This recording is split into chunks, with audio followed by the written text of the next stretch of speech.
It's also interesting how you were talking about funding. I attended a small conference a couple weeks ago. It's called FOSSY. And there were a few talks about like where we are getting funding, how good or not good capitalism is for open source and the ecosystem and the communities, and just really the challenges on like individual and community level in terms of how companies are taking code and doing whatever they want, but when it comes to investing into the project, that doesn't always come as a next step, and how that puts challenges on the ecosystem and where do we all get funding from. And then there were talks that were looking into open source foundations, CNCF, Linux Foundation, Open Infra Foundation, and so forth, and the role that these organizations play, looking into the corporate side of things, like companies who do employ people who then work in the upstream project.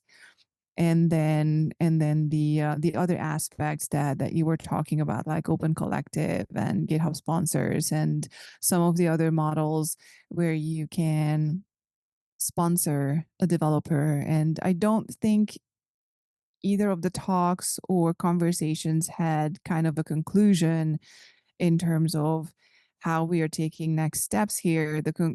Most of the conclusion was that the current world is broken because we don't seem to have sufficient amount of funding, like all in all these buckets combined, to keep sustain the ecosystem and avoid things like maintainer burnout, because there are only a handful of people for a lot of projects that are in high demand, and like a lot of things are depending on them, but there are only a handful of people who are maintaining those.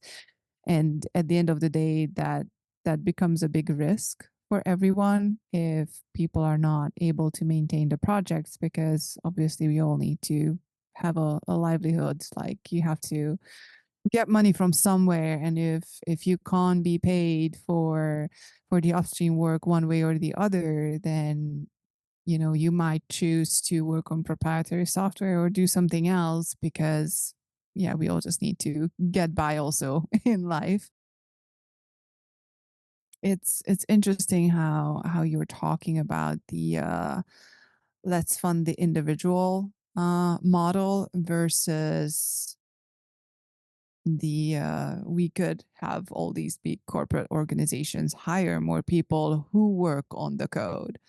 With well, it could be both, right? So I think so. Like having been in open source and being on the privileged side of open source, and obviously been out of that side, I'd say that the way it was defined, the culture around it, it wasn't diverse enough. I kind of understand. I understood the intent of it. Like for example, the fact that sugar is free gave me access to it. But that doesn't mean that I'm going to be sustaining sugar for a very long time, because my reality and someone that is based in, let's say, New York is a little bit different. So, for example, someone in New York could get a software engineering job and get paid, and then they still do open source. But someone in Nigeria would most likely not get a software engineering job, because there are not a lot of companies. And this is not even in open source. This is just the IT world we live in, right? There are less companies that are going to hire people. And this is not even working in open source, just get a job enough for you to have spare time to work on open source. So fundamentally, these two people are not the same. The person in New York have an upper hand. The other person in Nigeria have the lesser hand. So trying to make these two people have the same level of commitment is a little bit tricky. I don't know if it's the best thing to do, but I know that's kind of what we're facing right now, because when the industry started taking a hit on the open source related roles and the industries and the OSPOs, especially what we've seen in the last 2 years. Now we're back to the, oh, there's no money in open source anymore. And I think that's kind of where I think the fundamental part started, was because the concept of volunteering, first of all, the concept of volunteering stuff, like, differs in different cultures. Like in Africa, why we're very community centered, volunteering isn't the strong term people use in Africa a lot. The idea of it is not culturally. I can't speak for the whole Africa, but I can speak for my country.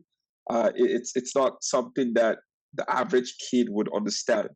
The only similar thing about volunteering is probably when you're serving back your country. There's this program called NYC. You sort of serve your country for like a year after school. It's kind of very typical, like the Asia, Africa. I don't know if it's practiced in the US or Europe. And that's the only, it's like you're serving your country, but that's it. And then maybe there could possibly be some internship here and there. And even that one feels very transactional. But then some people would view open source typically as a free label. And why they would view that is because they struggle to see the path to the sustainability of themselves, either getting a job. Hence why OSCA started. OSCA was like, hey, you could be a software engineer as to do open source. You could be a designer as to be an open source. These are the ways you have to do it, right? These are how you could. This is why open source, like by contributing to open source, you're not signing NDAs. You're not being restricted to show your talent because it's not NDA based. And that used to be a great thing when the industry wasn't messed up like 2 years ago. Now it's a little bit tricky. So from that aspect of things, they understand that, oh, I just want to do open source to get my foot to the door.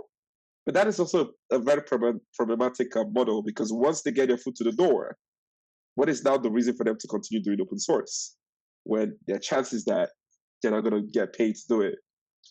Again, very different aspect of ups and downs. But I think, yes, fundamentally speaking, the open source definition in some level kind of needs to change, or at least adapt to 2024, because now it's still a little bit shaky. What have you seen change so substantially in the last couple years, to the worse? It sounds like. And can you elaborate on that a little bit? Yeah, sure. Yeah. So in my experience, and this is even not even talking in Africa, like even in the US market, I've worked for dev tool companies. I've done developers relations before. Like companies will be like, oh wow, like go in, do open source, get people in, get a lot of people in, or whatever, and then next quarter, you know what? Everything related to open source, deprioritize that. Okay. So it's a very unstable structure. Even even when you're being paid to do open source, it's very unstable, right? Because the people, the quote unquote the leadership, like you mentioned, have no idea, or the ideology that comes into somebody building something for free. And I think that's kind of where the problem is, because technically speaking, nothing is free.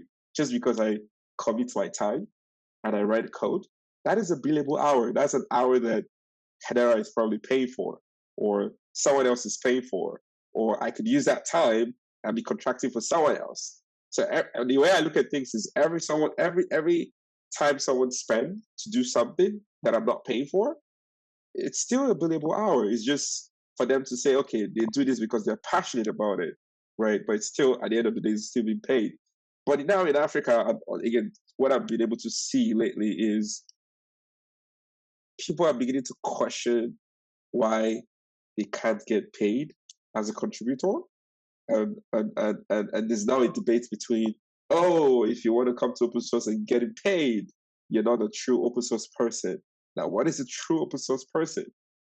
That's a big question mark that we're yet to answer. So, and I think that's kind of where the phase is right now. A lot of people are now questioning that. Beyond getting my foot to the door, why do I have to care about it?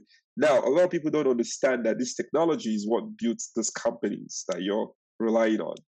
So at the end of the day, it's a very interesting loop, right? Because companies can survive without open source, but the companies are making it so terribly difficult for the average person working in the company to know that, oh, they rely on open source, right? Or they rely on open source in some capacity. So that's the way to look at it. And maybe the foundation structure is what is making it worse. Maybe there should be something else. There could be the foundation and then there's something else. Because the foundation kind of blocks everything together. And that might not necessarily be the best, especially out of the US.